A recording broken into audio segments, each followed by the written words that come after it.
And we have it as the core of what we do. Vision is absolutely key. A very wise ancient wrote one time, without vision, the people perish. And that's the translation into English from, I don't know, what, 15, 1600s. But in Swedish, that same proverb says, it's the picture of where the people have no vision, they cast off restraint.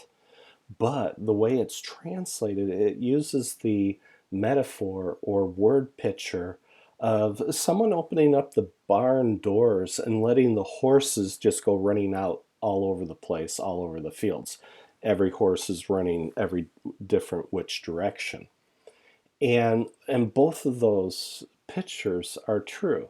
If there's no vision, your people are going to die. They're going to go, what on earth are we doing this for? Okay? And if there's no vision and you open the barn doors and say, okay, let's go conquer the world, and every horse is running off every which way to the four directions of the compass, and there's no focused effort, you immediately dilute the effect of what you're trying to achieve. And so vision is core, vision is first in the flow formula. In the flow formula, it's vision plus right people plus the 4D model. And we'll talk about that a little bit later.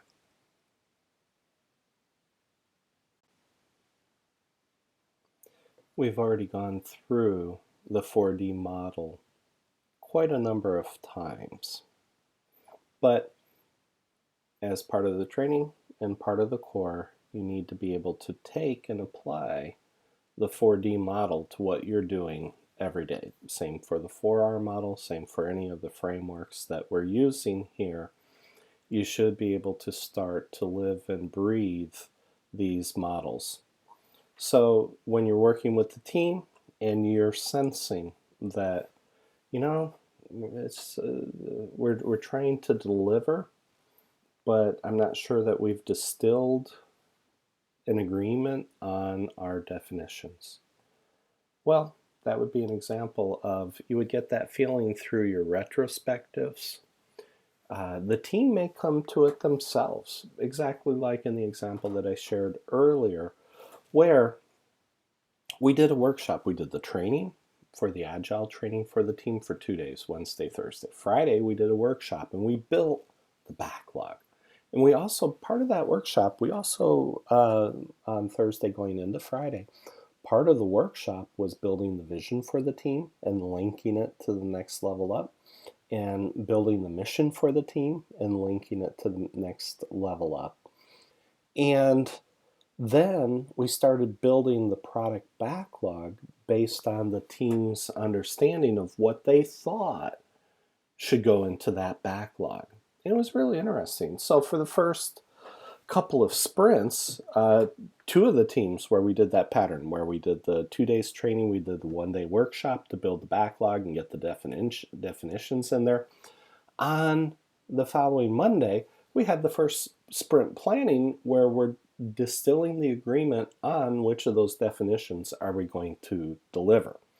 And will it help us get one step closer to our vision? We had worked with the product owner to do a loose prioritization of the product backlogs, and we're good to go. Team's ready to work. We have a Scrum Master in place, product owner in place, and a team of developers.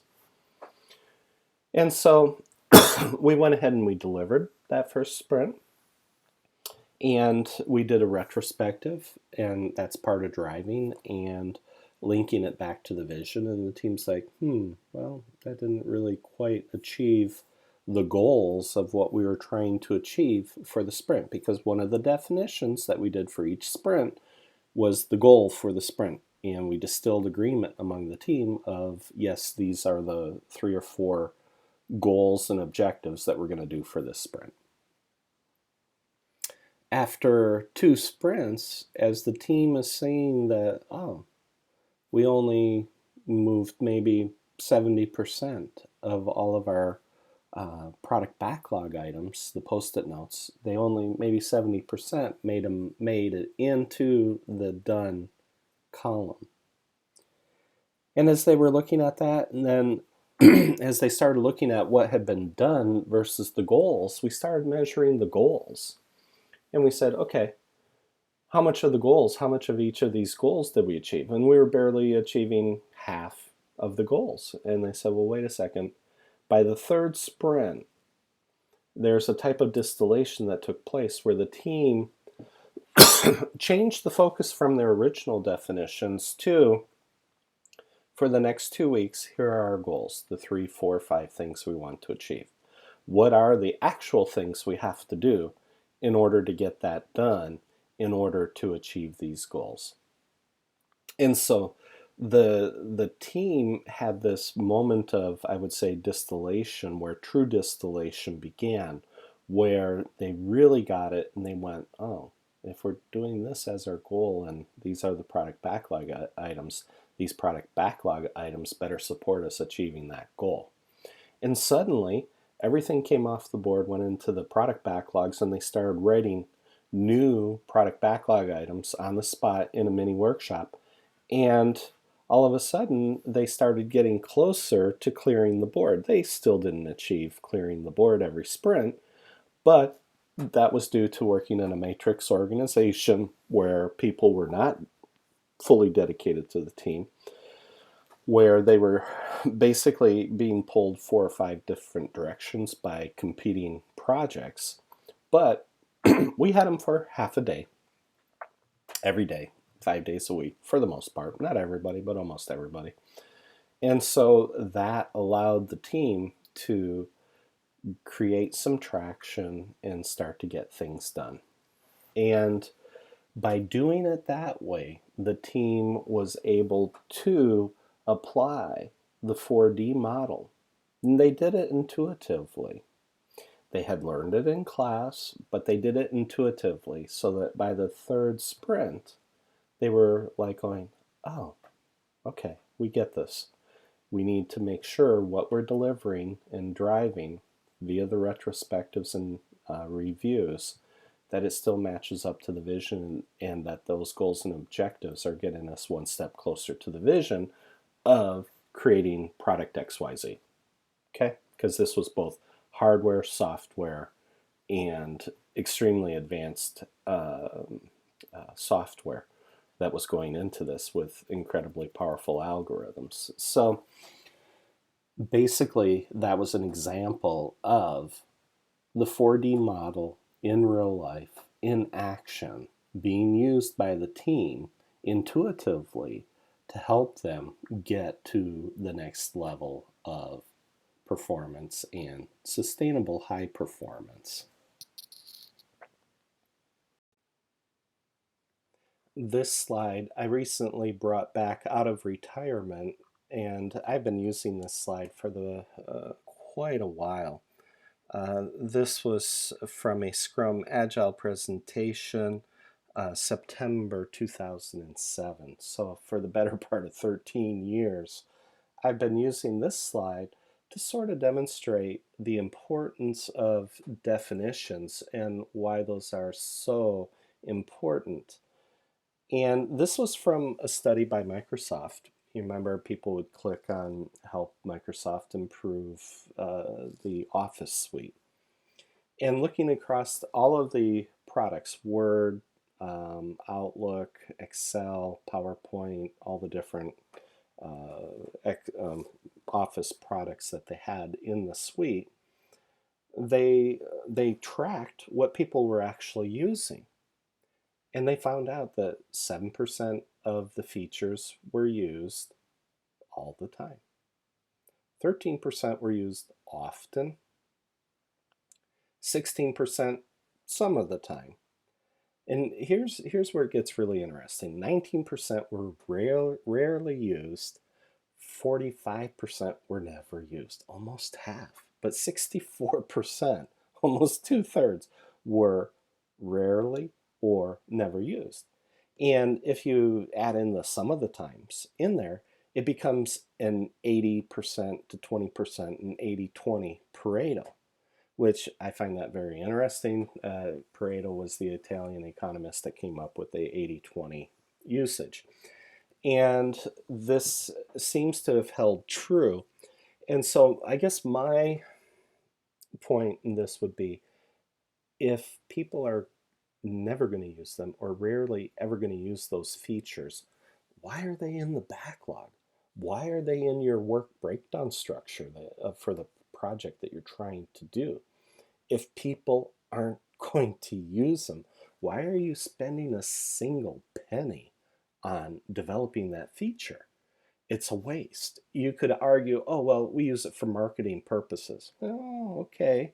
I could go with that a little bit, because they could be trying to say, well, we've got all the features you could ever need. Well, true. But the point is that there were features created where they're just never used, almost half. That means, how many hundreds of millions of dollars were sunk into developing the Microsoft Office suite? Let's just say it was 100 million. Okay, make it easy. That means that 64 million should have never have been spent.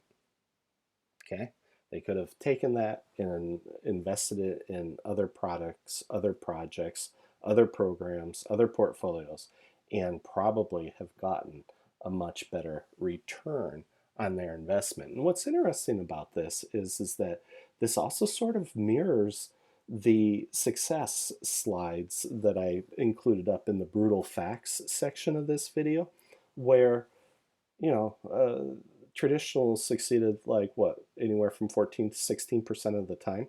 Well, 16% isn't that far off from 20%. And so the ratio is almost the same. And so if you're looking at all the other failure that the traditional projects have had, it is again reflected in these numbers. And I just think that that's really fascinating. But the main point is, and that's why the 4D model in flow starts with definitions. You got to get the definitions right. And then you have to distill agreement and then deliver. And then drive by checking it against the vision in a cadence or rhythm where you're double checking it all along the way to make sure that we're still on track for achieving what we wanted to achieve. So this is a really good slide. I know I went a little long on this particular slide, but I think you get the point. Definitions will make or break your project or your product. It hasn't changed for traditional or for agile methodologies. As I've stated in many different places, both in this video series and in the transformation video series, and I think even in the Why Use Flow series, I quote Peter Drucker very often, because only three things happen naturally in organizations: friction, confusion, and underperformance. Everything else requires leadership. It requires leadership at the individual level. It requires leadership at the team level. It requires leadership in the product, program, process area. And it definitely requires leadership in the portfolio, senior leadership, executive leadership, and C-level leadership. Because when the fish rots from the head. And we've seen it too many times in organizations. The Peter Principle still is alive and well. And it's really important to be able to fix the leadership. If the culture of the organization is toxic or dysfunctional, or if the vision is fractured, it's going to take a ton of leadership doing the right things in order to be able to achieve what you want to achieve. And if you want to eliminate friction, if you want to eliminate confusion, and if you want to eliminate underperformance and get people up to a higher level of sustainable performance, then you really need to take what we're teaching here with all of these frameworks and models and start using them every day, because flow is a leadership framework above everything else.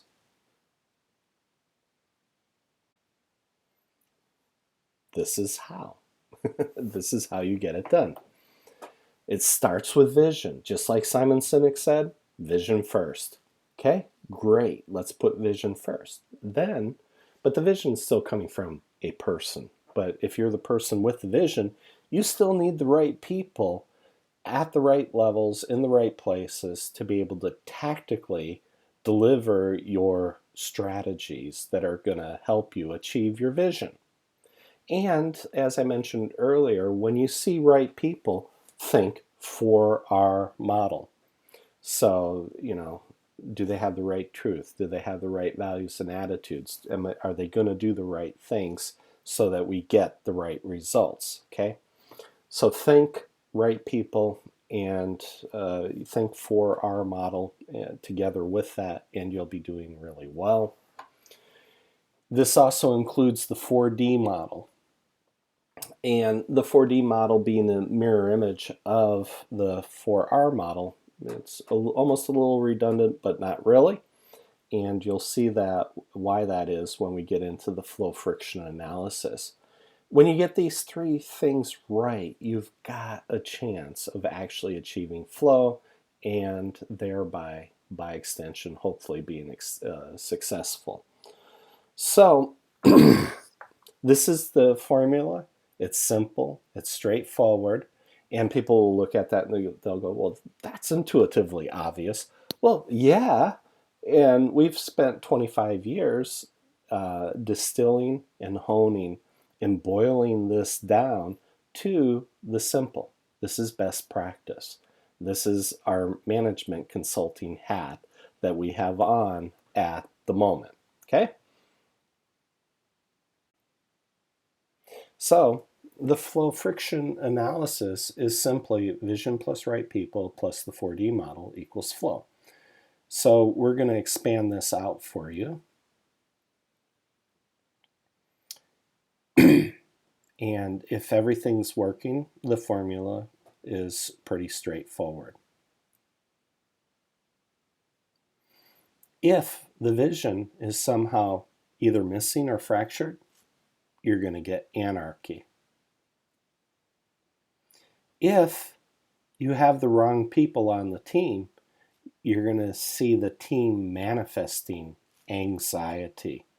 Even the person who's on the team who may be the problem, they may be having anxiety because they know they're the wrong person for the project.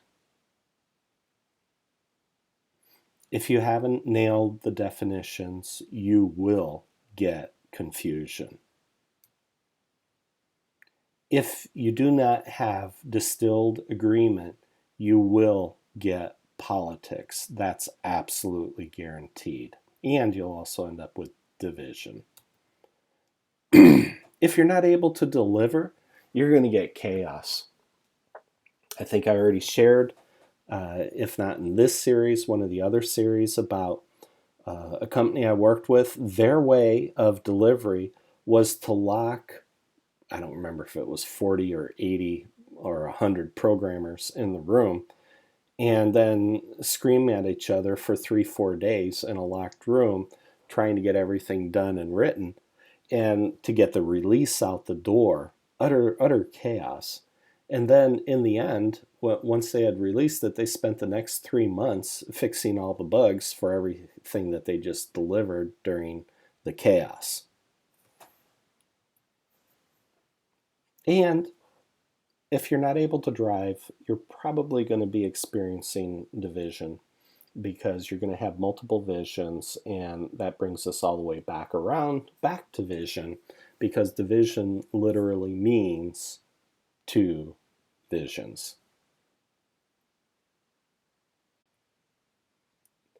If you are not led by vision, you will be driven by circumstance. We've been teaching this for 25 years, and it's really interesting that people will say, well, vision's so abstract. How do you use that concretely? Well, I can give you an example. A couple directors at a very large NGO in the US, the largest adoption agency in the US with 1,500 employees, two of the directors were very unhappy with each other, and they were having a very passionate discussion about a topic. And they had been through the training with Ted just a couple days before. And the one director, she looked at the other director and she said, okay, let's step back here a minute. Let's talk about vision. That was just utterly brilliant because each of them in the workshops had written down their visions. And I think one of the visions was connecting vulnerable children with families. And the other one was connecting resources to vulnerable children. Okay, and it could have been others, but whatever. They had a bunch of really good vision statements for this organization. Well, they took that, they looked at the vision, they looked at what they were both trying to achieve, they looked at each other and they said, it's all about the kids. It's all about the children. And in a flash, they were able to resolve a conflict that if you had used a conflict resolution tool like the book Getting to Yes, you would have gone through a long process of trying to, okay, what are their starting points? Where's the areas of agreement? And then we use that area of agreement as the starting point. Guess what? When you have clear visions in the leadership level, you eliminate the politics and the disagreement when people can go directly to their vision statements and say, well, here's my vision statement. The other person said, this is my vision statement. And they were in a nanosecond able to go, well, it's all about the kids. They came to the common point so fast that you just bypassed all the normal steps that you would go through in a getting TS process. So vision short circuits the need to have to go through long processes to resolve conflict. Vision is used to resolve conflicts. Vision is the North Star for the organization, for each of the leaders in the organization. And when they keep coming back to, well, what's the vision? What are we trying to achieve? You can quickly resolve disputes at the leadership level, and the same thing applies at the portfolio level, the program level, the project team level, the product level, individual level, right on down throughout the entire organization. If you have not mastered being able to use vision to resolve conflicts, you're going to be driven by circumstances, you're going to get politics, you're going to get confusion, friction, chaos. It's not going to be nice. So, if you are not led by vision, you will be driven by circumstance.